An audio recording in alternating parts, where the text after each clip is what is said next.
సాతాను మోసగిస్తున్నాడు, సాతాను మోసగిస్తున్నాడు. సాతాను మోసగించేవాడు, వాడు దొంగ, అబద్ధికుడు, వాడు ఎప్పటికీ మోసగించే పనిలోనే ఉంటాడు. మన హృదయము, మన మనస్సు, మన తలంపులు, మన ఇమాజినేషన్స్ దేవుని హ్యాండ్ ఓవర్ లో ఉంటే సాతాను మనల్ని ఎలా మోసగిస్తాడండి? చాలా మంది యవనస్తులు ఏమనుకుంటున్నారంటే కన్నిటి ప్రార్థన చేస్తున్నారు మళ్ళీ పడిపోతున్నారు, కన్నిటి ప్రార్థన చేస్తున్నారు మళ్ళీ పడిపోతున్నారు. రీజన్ ఏంటో తెలుసా? వాళ్ళ మనసును వాళ్ళు గ్రహించకపోవడం. ప్రార్థన చేసిన తర్వాత దేవుడు ఏం మాట్లాడాడో దాన్ని మనం మరల నెమర వేసుకొని మనని మనం సరి చేసుకోవడానికి మనం ఎప్పటికీ పరిశుద్ధత కోసం తాపత్రయ పడుతూనే ఉండాలండి. ఏదో ఒక నెగిటివ్ ఫోర్స్ మన మనసుకు వస్తూనే ఉంటుంది, దాన్ని సహించి జయించాలి. మనం శోధన రావడంతో మనం టెన్షన్ కావద్దు. శోధన సహించువాడు ధన్యుడని దేవుడు చెప్పిన తర్వాత యుద్ధం చేసేటప్పుడు ఎంజాయ్గా చేయాలి. మనం గెలుస్తామన్న కాన్ఫిడెన్స్ మనకు ఉండాలి. అది దేవుడు, పరిశుద్ధాత్మ దేవుడు మనకి ఇవ్వగలుగుతాడు. ఈ రోజు కోత విస్తారమే కానీ పనివారు కొద్దిగా ఉన్నారని దేవుని వాక్యం సెలవిస్తుంది. కాబట్టి యవనస్తులందరికీ నేను చెప్తున్నా, సాతాను గాడు ఆల్రెడీ ఓడిపోయాడు.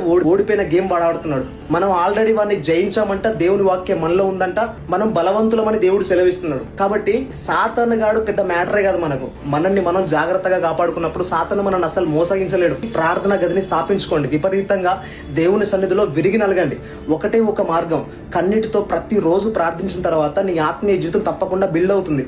దేవుడు నీకు ఏదైతే తలాంతి ఇచ్చాడో దాన్ని ఉపయోగించు.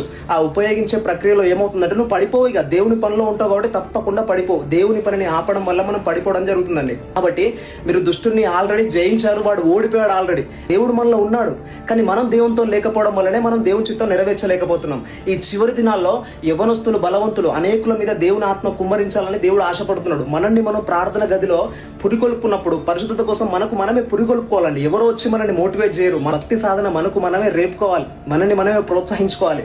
మనం బలవంతులమని దేవుడు చెప్తుంటే మనం బలహీనుల్లాగా మనం ఆలోచిస్తున్నాం. మనం బలవంతులమంట, దేవుని వాక్యం మనలో ఉన్నది. ఎవరిని చూసి కృంగిపోవద్దు. ప్రతి ఆదివారం నువ్వు మంచి ఆహారం తింటున్నావు కదా, అదే ఆహారాన్ని నువ్వు తింటూ నువ్వు కూడా ప్రార్థన గదిలో ఆహారాన్ని పొందుకొని అనేకులకు ఆహారాన్ని పెట్టాలని దేవుడు కోరుతున్నాడు.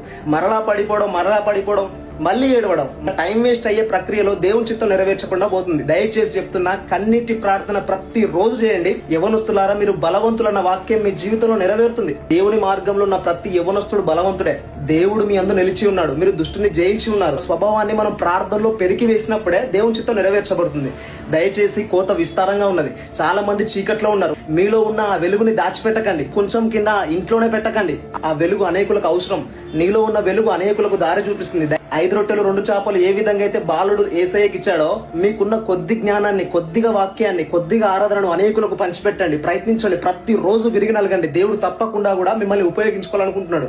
మీరేమనుకుంటున్నారంటే నాకేం వస్తుంది, మనకేం రాదండి. దేవుడు, పరిశుద్ధాత్మ దేవుడు తప్పకుండా లీడ్ చేస్తాడు. మీరు ముందడుగేయండి.